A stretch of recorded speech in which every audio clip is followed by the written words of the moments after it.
Hola y bienvenidos una vez más a un capítulo de Contemplo. El día de hoy vamos a hablar del artista Lola Mora, de su historia, sus comienzos, sus obras y también del impacto que esta artista tiene hoy en día. Yo soy Gi Fuertes y les recuerdo que todas las imágenes pueden encontrarlas en este mismo video y también en mi Instagram contemplo.podcast. Así que sin más preámbulos, comencemos.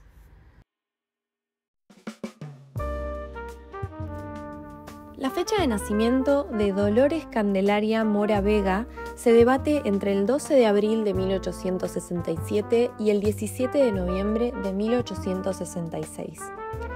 El hecho es que esta mujer, luego mejor conocida como Lola Mora, nacería en Tucumán y desde pequeña se encantaría por el dibujo. Fue la tercera de 7 hermanos, cuyos padres murieron cuando ella cumplió 18 años. En San Miguel de Tucumán, fue una dedicada alumna del Colegio Sarmiento.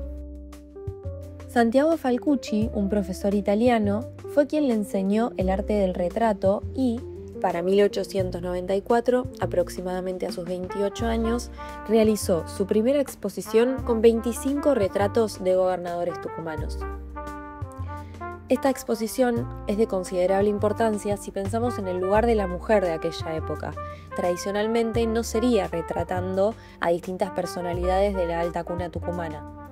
Así y todo, la muestra recibió muy buenas críticas y de alguna manera la puso en el mapa del escenario pictórico como una destacada artista. Más tarde ella donó esta colección a la provincia y hoy sigue siendo patrimonio de la misma. Lola Mora retrató así a distintas personalidades de la alta cuna tucumana e ingresó a un círculo social en la provincia que le aseguró trabajo a través de encargos privados. Su siguiente paso fue viajar a Roma gracias a una beca que le fue dada por el gobierno de José Evaristo Uriburu en el año 1896. En Italia conoció al pintor Francesco Paolo Michetti y al escultor Giulio Monteverde. Fue gracias a Monteverde que Lola Mora pudo ver su potencial como escultora y abandonó la pintura y el dibujo para dedicarse exclusivamente a esta forma artística. Pasando por el bronce y la terracota, con Monteverde se especializó en el tratamiento del mármol. En 1889 tuvo un reconocimiento impresionante. Ganó la medalla de oro de la Exposición Universal de París de ese año. Dato de color, en esa misma exposición fue que se instaló la Torre Eiffel en la ciudad de París. La fama de la escultora argentina comenzó a extenderse por toda Europa. Ganó concursos internacionales como la Premotriz en Italia y se dice que le fueron encargados monumentos de la reina Victoria para la ciudad australiana de Melbourne y para el zar Alejandro I en San Petersburgo. Pero los rechazó debido a que tenía que convertirse en ciudadana de esos países para cumplir con el cargo y ella nunca quiso desligarse de la República Argentina. Aún así, se dice que el boceto de las actuales esculturas fueron realizados por esta artista.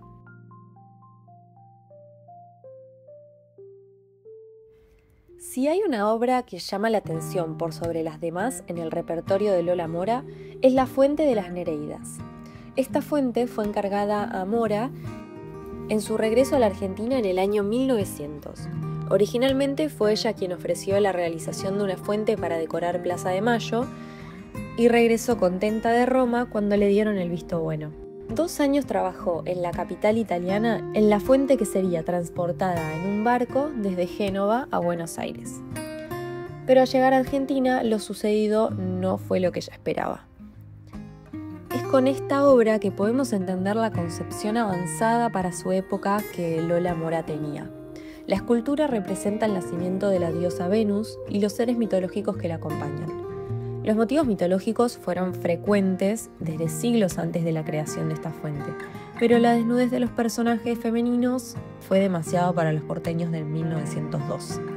Las Nereidas son las ninfas del océano que sostienen a Venus en su nacimiento, y son 3 los tritones montados en sus caballos que emergen del agua y completan la enorme escultura de aproximadamente 6 metros de alto y 13 metros de ancho.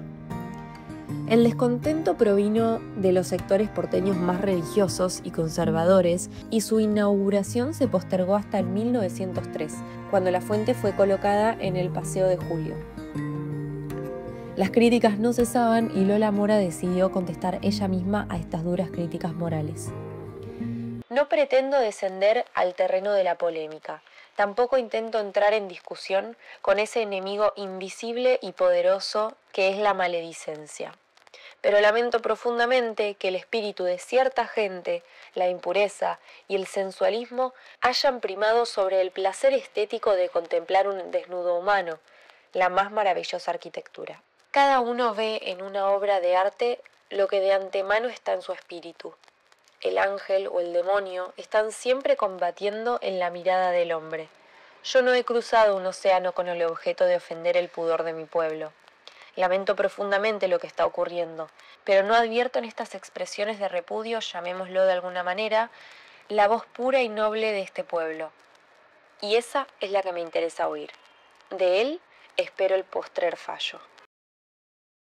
Fue en 1918 cuando se colocó finalmente en Costanera Sur, donde está hoy en día. El desplazo, de igual manera, no significó un ocultamiento de la obra, y la misma Mora lo eligió, ya que Costanera Sur en aquel entonces se encontraba frente al río, y era un lugar frecuentado para paseos veraniegos por las familias porteñas. Aunque es verdad que era frecuente que las madres taparan los ojos de sus hijos cuando pasaban frente a ella. El centenario de la Argentina fue el 25 de mayo de 1910 y en 1909 la Comisión de Festejos del Centenario se contactó con la escultora para crear un monumento a la bandera en la ciudad de Rosario, Santa Fe. Mora aceptó, pero el monumento que conocemos no es el diseñado por ella. Más bien, su participación se ve en un paseo de esculturas llamado Pasaje Juramento. La propuesta de Mora trataba de un monumento de 18 metros de altura con escenas de la bendición de la bandera, combates y aclamación de la bandera por el pueblo y el ejército. La Libertad rompía las cadenas a mediana altura y en la parte superior se personificaba el espíritu de la patria, con una dama alada con su bandera argentina en manos. Desde el momento del pedido, Mora trabajaría hasta el 1911 en esta inmensa escultura, pero debido a pagos incumplidos, esta fecha se retrasó por mucho. Nuevamente, a partir de 1909, Lola Mora trabajó las esculturas en Roma, pero el problema de los desnudos en la obra obstaculizó nuevamente la llegada del trabajo de Mora al centro de las ciudades. Al ver lo que Lola Mora estaba esculpiendo, la obra, que había sido aprobada en su comienzo, fue cancelada en 1925. Las esculturas inacabadas fueron colocadas en varios lugares de Rosario, hasta que en 1990 se colocaron en lo que hoy conocemos como Pasaje Juramento, justo atrás del actual monumento a la bandera. La libertad, la gloria, el gaucho, la maternidad, Clarín de la Patria, Belgrano y la bandera, los granaderos y la bendición de la bandera conforman las escenas elegidas por Lola Mora para representar la importancia de la bandera que representa a toda una nación. ¿A que no me creen si les cuento que las esculturas de las que les estoy por hablar no terminaron en el lugar para el que fueron construidas? En 1903, la escultora firmó un contrato para realizar una serie de obras para la fachada principal del Palacio del Congreso Nacional de Buenos Aires. Mora realizó la justicia, el progreso, la paz y la libertad, que en 1921 fueron desplazadas de forma arbitraria por razones de estética y perspectiva. Bajo la atenta mirada del artista, sus esculturas fueron donadas y colocadas en la Casa de Gobierno de Jujuy, y fue la misma Mora quien pudo resignificar su propia obra.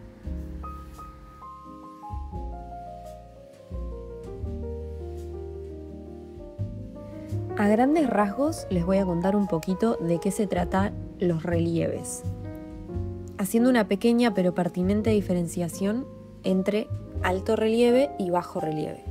Ambas son técnicas de escultura que usan como soporte un muro.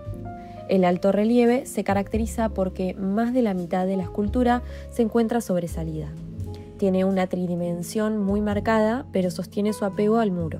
En el bajo relieve, la escultura sobresale menos de la mitad de su grosor.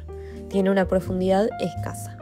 Con esto sabido, podemos hablar de unos bajorrelieves realizados por Lola Mora para una remodelación que estaba en marcha en la Casa Histórica de Tucumán. Realizó una escena del 25 de mayo de 1810, con los balcones del Cabildo de Buenos Aires, y otra de la Declaración de la Independencia, el 9 de julio de 1816. En este segundo bajorrelieve, Mora se toma la licencia artística de incluir al presidente Julio Argentino Roca como parte de los congresales retratados, que para aquel momento era su protector y mecenas, y comentan las malas lenguas que también su amante, pero no hay información certera al respecto. Muchas obras oficiales y privadas fueron realizadas por la artista cuando su valoración y reconocimiento en el país crecieron. Realizó el monumento a Juan Bautista Alberdi, ubicado en Tucumán. Además, las estatuas de Alvear, Fragueiro, Aristóbulo del Valle, Subiría y Laprida, y los bustos de Pellegrini y Sáenz Peña, entre otros. Su última gran obra es el monumento a Nicolás Avellaneda, inaugurado en 1913 en la ciudad homónima. Un talento inconmensurable y una personalidad fuerte debieron ser necesarias para ser tomada en serio como una escultora en su época. Por supuesto, y por suerte, Lola Mora nunca se limitó ni en su creatividad, su inventiva, ni en su energía. Es reconocida como escultora, pero su trayectoria no termina ahí, por lo que les voy a contar algunos de sus proyectos que realizó ajenos a esta forma artística. Tanto si sos argentino como si no, pero en algún momento te interesaste por mi país, debes haber escuchado del nombre del Tren de las Nubes, o el Ferrocarril Transandino del Norte, o Guaytiquina, para el cual nuestra artista participó en la realización del trazado para su recorrido. La incipiente cinematografía también fue motivo de inquietud para Mora, e inventó una máquina de cine para ser vista en plena luz del día, lo que podría hoy ser leído como un prototipo de una televisión actual. Llamó a este experimento cinematografía a la luz, pero no encontró inversores adecuados para poder llevarlo a la práctica. También se dice que en Jujuy participó en el diseño de lo que es la capital, donde caminó las calles junto al gobernador, sugiriéndole cómo quedaría mejor y la ventaja que tiene la forma en la que está la ciudad trazada. También recomendó cómo se debían implementar algunos arreglos para que la ciudad sea más atractiva. En esta época es cuando se hace la colocación de las estatuas que les contaba en la Casa de Gobierno jujeña. Una de las piezas audiovisuales realizadas sobre Lola Mora es el documental del salteño Alejandro Arroz, llamado La otra Lola Mora, donde se relata: a los 58 años regresa Lola Mora a Salta con la convicción de que en el suelo salteño dormía una gigantesca riqueza que la moviliza a explorar numerosas minas. Lola planea extraer petróleo a partir de los esquistos bituminosos que en todo el mundo son valorados como una reserva futura, y para ello se instala en una finca en Rosario de la Frontera, Salta. Estaba convencida de que había una gigantesca riqueza en el suelo salteño. La intención de Mora era extraer petróleo fósil de 65 millones de años para obtener de ellos aceites lubricantes, aunque finalmente no lo logró.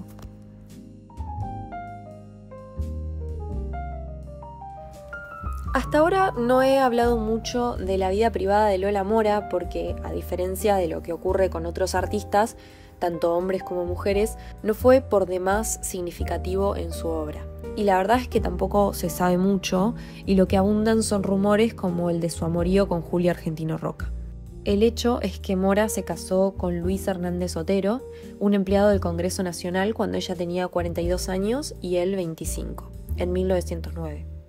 Solo estuvieron casados 5 años y no tuvieron hijos. Hernández Otero la acompañaría en Roma durante, por ejemplo, la fabricación de las estatuas del Monumento a la Bandera. Ya divorciada y habiendo cumplido sus objetivos profesionales, alrededor de 1920 vendió su palacete en Roma y abandonó la escultura para sumergirse en los otros proyectos que les contaba. Se sabe que el ocaso de su carrera artística vino también de la mano con la separación de su marido. Los pedidos del artista decayeron desde aquel momento. Desde el comienzo de la década de los 30, la salud e ingenio de Lola Mora ya no eran lo que solían ser. En sus últimos años de vida, el Congreso de la Nación le otorgó una pensión de 300 pesos en honor a su trabajo. pero falleció el 7 de junio de 1936, al lado de sus 3 sobrinas antes de cobrar dicha pensión. El decidirse por el arte ya había significado una proeza. Recordemos la fecha de sus comienzos y su actuación inicial. Mujer y escultora parecían términos excluyentes. Los prejuicios cedieron, sobrepujados por la evidencia de su obra. Dijeron en prensa nacional, palabras que me alegra saber que fueron expresadas en aquel momento y el reconocimiento de su talento y carácter no tuvieron que esperar años para florecer. Se dice que al morir Lola Mora, sus sobrinas quemaron notas, bosquejos, cartas y demás pertenencias, razón por la que hoy en día la figura de la escultora resulta ser un poco esquiva, exceptuando sus obras, por supuesto. Hoy descansa en el cementerio del oeste de Tucumán y en 2010 su tumba fue declarada bien de interés histórico-artístico. Es probable que hayan oído el nombre de Lola Mora no solo por sus esculturas. Personalmente es un nombre que me encanta por su musicalidad, ¿no les parece? A Lola Mora se le han conferido muchos homenajes en años no tan lejanos. Desde el 2000 existe el premio Lola Mora, otorgado anualmente por la Dirección General de la Mujer en la Ciudad Autónoma de Buenos Aires, que busca generar cambios en los usos y costumbres para alejarnos de los estereotipos de género, premiando a mujeres en el ámbito periodístico. También el 17 de noviembre se celebra el Día Nacional del Escultor y de las Artes Plásticas en Argentina, homenaje al supuesto día del nacimiento del artista que nos unió hoy.